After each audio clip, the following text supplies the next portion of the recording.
Alors en fait, nous on est constructeurs au Sable d'Olonne de voiliers J-Boats en fait, qui sont des voiliers qui sont destinés aux États-Unis. Donc nous on les produit, on les commercialise pour l'ensemble de l'Europe et pour certains modèles même pour le monde, puisqu'on leur produit aussi des modèles qu'on va exporter aux États-Unis. La marque J-Boats, c'est une marque qui est assez ancienne, qui a démarré il y a plus de 30 ans avec le J24, qui est le monotype de référence dans le monde avec plus de 7000 unités produites. Vocation sportive. Vocation sportive, au départ un bateau de balade et de régate et qui a eu une carrière, je dirais, de monotype de régate assez importante. Donc c'est effectivement l'image qu'on va retrouver sur la plupart des J, avec une évolution qui s'est faite au fur et à mesure des années pour être encore plus marquée aujourd'hui sur le J122, le bateau sur lequel on se trouve, avec une orientation de plus en plus croisière qu'on essaye de faire pour suivre aussi la demande du marché. Aujourd'hui, en 2013, la gamme J Composite. Vous pouvez nous présenter un petit peu la gamme de vos voiliers? Donc aujourd'hui, on a trois gammes assez distinctes chez J Composite. On va d'abord avoir les Sport Boats qui vont démarrer du J70, un petit bateau de 7 mètres. Ensuite, on va avoir le J80, le J88 et le J111. Donc ces quatre voiliers monotypes qui sont à vocation sport, régate, avec des intérieurs suivant la taille du bateau, avec un minimum de confort, mais qui sont vraiment orientés sur la performance. Ensuite, on va avoir une gamme Fast Cruiser, qui va être une gamme de voiliers sur lesquels on va chercher le compromis entre la performance et la croisière. Donc c'est l'exemple du J122E sur lequel on se trouve.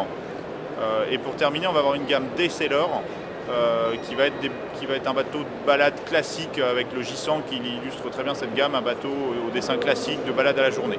Alors si dans la tradition de la gamme J-Boats et J Composite en France, vous travaillez avec des bateaux destinés aux États-Unis, il y a une adaptation justement au marché européen. Je pense qu'un salon nautique de Paris sert justement à connaître un petit peu les attentes et les exigences des plaisanciers européens et français.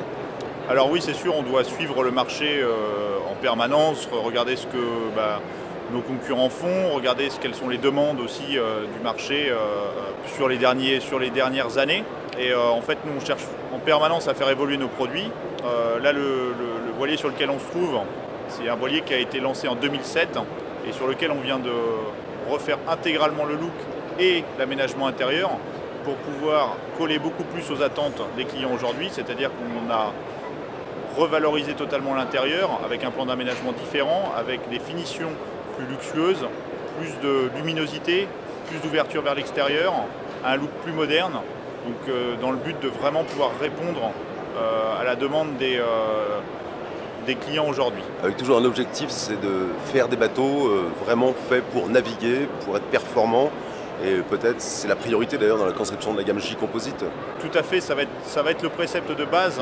Avant de construire l'intérieur d'un bateau, on va d'abord dessiner un voilier, parce qu'on veut que nos voiliers soient avant tout performants, fins, apportent du plaisir, puissent naviguer dès le moindre souffle de vent. Donc le vrai point de départ, c'est de dessiner un voilier qui fonctionne. Ensuite, à partir de cette base-là, on va pouvoir travailler sur l'intérieur, l'aménagement et regarder comment est-ce qu'on peut faire le meilleur aménagement intérieur, le meilleur volume, la meilleure luminosité pour pouvoir apporter le plus de confort possible sur ce voilier. Merci Frédéric Bouvier, une gamme J Composite à découvrir sur ce stand G42 au cœur du Hall 1 de ce Nautique 2013 de Paris.